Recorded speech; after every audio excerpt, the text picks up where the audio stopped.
Gilles Pouliot.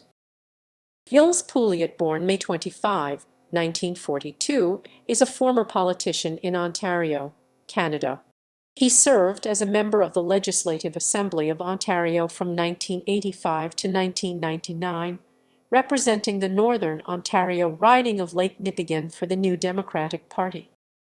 Background: Pouliot was born in Montreal, Quebec. He served as reeve for the township of Manitouwadge for 6 years. He also worked as a flotation operator for Noranda Mines. He lived in Manitouwadge during his time in office. Politics: politics, politics. He was elected in the 1985 provincial election, defeating progressive conservative candidate Jim Files by over 1,200 votes. He was re-elected by greater margins in the provincial elections of 1987 and 1990. He supported Dave Barrett for the leadership of the federal New Democratic Party in 1989.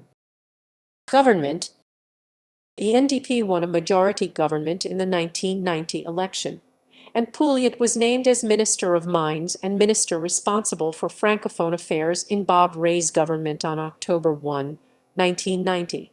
In early 1991, he introduced legislation forcing mining companies to renew their claims or risk losing them.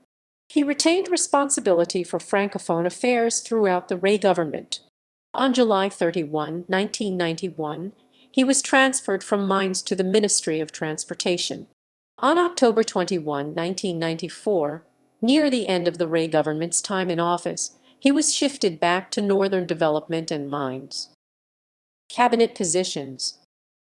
Opposition: the NDP were defeated in the 1995 election, although Pouliot retained the Lake Nipigon riding without too much difficulty. In 1996, he supported Howard Hampton's successful campaign to replace Rae as party leader. Pouliot's riding was eliminated by redistribution in 1996. He rarely spoke in the legislature thereafter, and he chose not to run again in the 1999 election.